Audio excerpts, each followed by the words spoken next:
Hi everyone, Alistair Davies here. Welcome back to my YouTube channel. Today is live lesson time. Paul has very kindly joined me and we're going to have a look at his golf swing. I've had a look at a few swings so far and we've got some stuff we can do for sure. Paul is an 11 handicapper and we're looking really to increase his consistency, a little bit of distance ideally, and really just get back to understanding his golf swing. Essentially from looking at his golf swings, the main thing we're going to do is stop his over the top move. So it's fair to say that you're cutting across the golf ball a little bit and the face is open a little bit. So we're going to look to strengthen the club face. We're looking to stop you coming over the top and get some confidence back in what you're doing really, because you're a bit lost and searching for ideas of what to do a little bit from what our initial conversation went down. So keep watching to see how we fix this over the top move.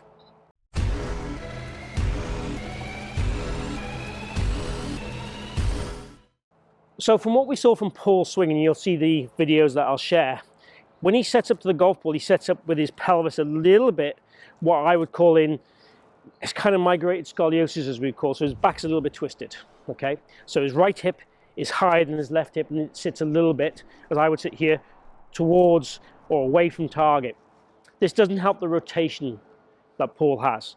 When Paul makes a backswing, his arms work away from his body, so he loses a bit of connection here early. The club face then rolls and opens a lot, and he has a lot of what I would class as forward bend in the backswing. So the head moves off the ball, so there's a lot of movement, and that movement happens fairly early, like this. What that does really for Paul is gets his arms in a very upright position at the top of the backswing, and it gets the club face a little bit more open than we want. So what we're trying to do really in your backswing is get the club face going back in a stronger position, so more sort of parallel to the spine rather than rotating open.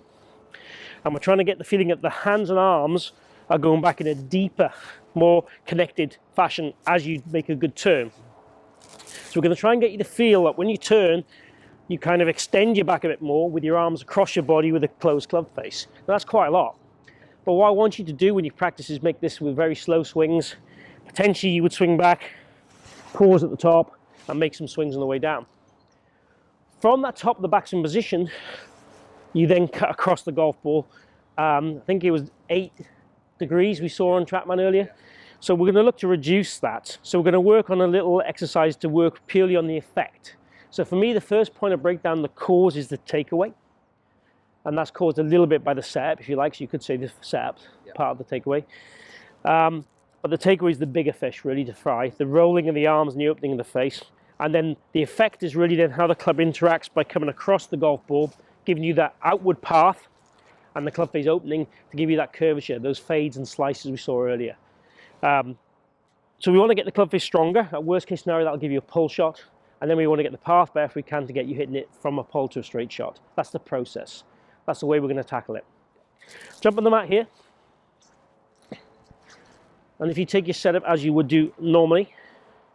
So we're going to work through things in a few shots pattern just to show the guys at home. So the first thing I want to do is get your hips a little bit more that way.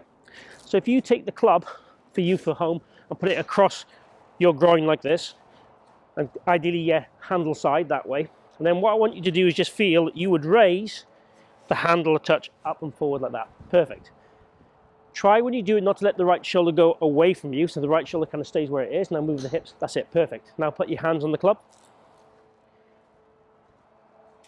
And we're also going to encourage you to tuck this right arm in to allow that hand path to work a bit better in takeaway. Now the first move we're going to work on from there is feeling that the hands come under this club. And again, we want to feel that club feels like it goes back a little bit more closed. Okay, that's the feel. So the big thing I want you to feel in this is some nice slow swings where you feel the arms come across your body, feel connected here or more pinned in there, and the club face closing and the hands going deeper. So deeper would be towards me here. Yep. So the deeper you can feel this, the better. And you're doing that just as you would make a nice turn. Good. And again.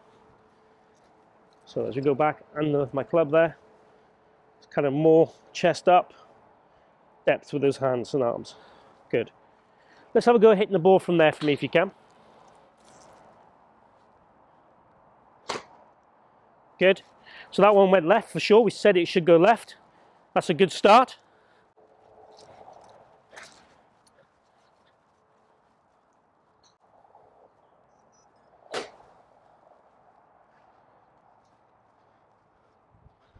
So just get comfortable with that kind of takeaway change and just trying to get the golf club working back in that more structured manner. Just rehearse that backswing for me.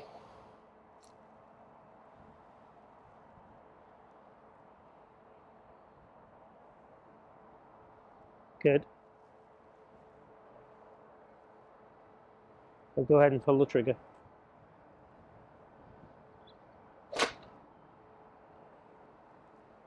Good. Okay, so the one bit of feedback I want to give you on those swings is just trying to again shorten the arm swing a little bit more. Again, we want a bigger body swing for sure.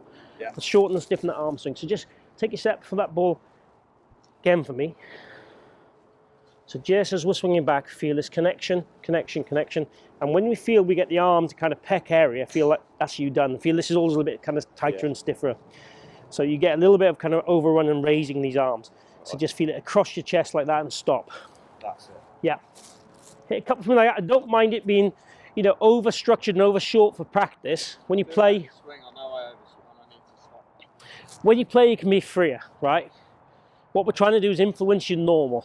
Yeah. So the idea is in practice, if anything, overdo things, influence what you do. Yeah, good job. Well done. Well done. So do one more of those, please. Same as that, same tempo, same length of swing.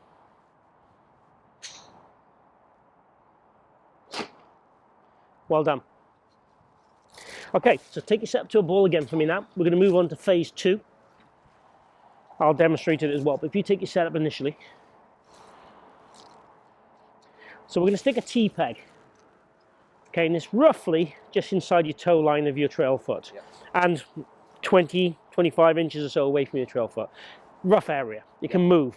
Now if you swap places with me, what I want you to do now is when you make your golf swing, make a backswing as we just tried to do, then the downswing I want you to try and hit that T-peg. I want you to hit the T-peg in the direction of those golf balls. So this is not a normal golf swing for sure. We're over-exaggerating you swinging from the inside. And this is the drill I would use that has the biggest impact on people who come over the top. The idea would be we'd make 2 practice swings. I'm trying to hit the T-peg each time. And then we'd go to the golf ball, try and feel then we have the same movement when we go and hit the golf ball on the shot. Okay? And you see there from my ball, it started on the right-hand side and just drew back a little bit. That would be ideal. I'm not doing it at full power. I don't want you to do it at full power either. I want you to feel you're just doing it at a nice controlled power within yourself massively so we can get a change. And the idea then is what we do is we give you the prescription that's right for you to go away and make changes. So whether this needs to be done 30 balls out of every 80, 40, and the backswing needs to be 30, those are the 2 drills you're going to do. Yeah. Okay, so let's put the T-peg back in play. About there. Come and take your step to a ball. I'll put one on there for you. So we're using the mat, guys, just for a fixed station and also because the ground is very wet. We had a lot of rain last night here. So backswing, as we've been doing, so structured and pinned and trying to hit the T-peg. And we know this is tough, right? So the idea to have the T-peg there is the evidence to show you've done it. You'll see there where you hit the ground, massively from the inside, which is great. Get back there if we can. So shorter backswing, slower, and try and get to that T-peg. Awesome job. Now I want you to go to the ball. So again, there'll be 2 practice swings. I think you made 3 there. It doesn't really matter. I want you to feel that you're going over the T-peg and to the ball. So same backswing as we've been doing, then over the T-peg to the ball. Good. Now the reason I'm saying good is not because that was a great shot, because the process is what we want. And what we want to see is that change. So again, same thing, 2 practice swings, and then go to the ball. Good.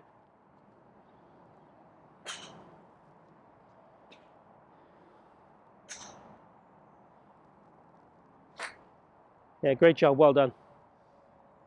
So the ball definitely starting straighter and less curvature on it. So there you have it. How we managed to change Paul's motion method. It's going to be a bit uncomfortable, for sure, I would guess, yeah? Yeah, to start with, yeah. So it's going to take some reps before you can probably fully trust it. But the idea would be on the golf course is you just make a practice swing that would look like the drill we just did down. Then you'd have one thought on the course, probably something like connection or depth of the arms. That would probably help you for everything. It'd help you get the better turn because the arms would drag your body a bit more, and it would also help you get the downswing better from a better backswing depth. So that would be something that you take to the course, something like that. And the practice would ideally be kind of once or twice a week doing the drills and not worrying where the ball goes, and then going forward and hitting normal shots at the end of a session.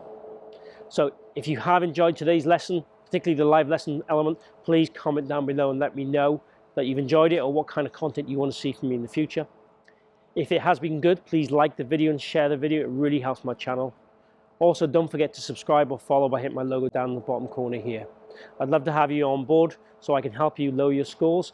And if you'd like to possibly feature in one of these videos in the future, please again send me an email or comment down below, and I'd love to hear from you. Thanks for watching, and see you again soon. And thanks, Paul, for taking part.